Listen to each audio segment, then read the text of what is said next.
Hello, I'm Darren Rowell, and today I want to talk to you about what I call an external success audit. And here's what I mean by that.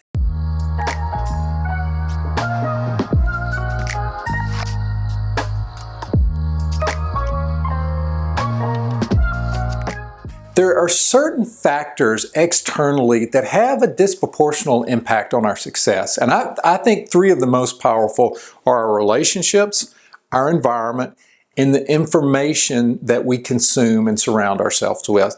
So here's what I like to do. I like to take 2 sheets of paper. Now this can be electronic or it can be physical paper, it doesn't matter. But take 2 sheets of paper. On the first sheet of paper, I want you to title that document Enablers. On the second sheet of paper, I want you to title that document Constraints. Now on each of the documents, I want you to divide it up into 3 columns, one for relationships, one for the environmental factors, and one for the information. And then I want you to start with the enablers, and I want you to think about what are your major goals and objectives that you're trying to achieve. And then start with the relationship column. What are the relationships in your life that really help drive you towards achieving what you want to achieve? Okay? And just start listing all of those. Next, go to the column on the environmental factors. And when I say environment, it can be anything from your home environment, where you live, the way you set your house up, the same thing about your office, where are the places you spend the most time, the gym, the club, whatever. But think about those environmental factors and then list which of those have the greatest positive impact in helping you achieve your goals or objectives.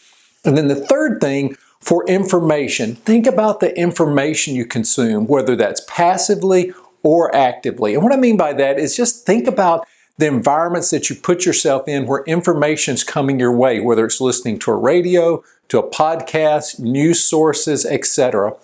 And think about which ones or which types of information are really feeding you and moving you towards achieving your goals. Now that's the first sheet of paper. Now the same exercise to the second sheet of paper with the constraints, but it's just the opposite, right? So think about all the relationships that really don't help you move towards your goals. And let me give you an example by that. In some cases, it could just be negative people, right, that just drain your energy. In other cases, there may be an imbalance in the relationships. In a recent conversation I had with an entrepreneur, an owner of a very successful firm, when I was talking with him about all the relationships in his life, what we realized was that he didn't have a lot of other entrepreneurs in his life. He had some great friends, some great colleagues, but they all had traditional jobs. They were senior executives in other companies. Some were actually his clients. All of them were great relationships, but he didn't have those other entrepreneurs that really were necessary to help him succeed. And then let's move over to the next column. Let's think about the environment. What aspects of your environment really are keeping you off track? They're getting in the way of you being able to achieve your goals. Think about all those and start listing them. And finally, the information sources. God knows in today's world, there's so much negative information out there. What are those types of information that really are caustic or are keeping you away from achieving your goals?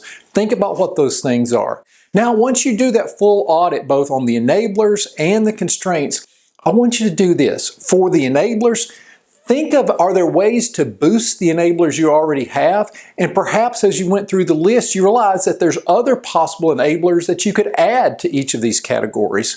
When you go to the second sheet of paper with the constraints, I want you to be really disciplined and challenge yourself. What are those constraints that you can move to the side or you can dedicate? If you can't control them, right? If you can't eliminate them, how can you really diminish the amount of time that you spend on them? I really encourage you, take the discipline, take the time to go through this exercise. I think you'll be really pleasantly surprised on just the positive impact that they'll have in your life and your results. Let me know how it goes. Take care.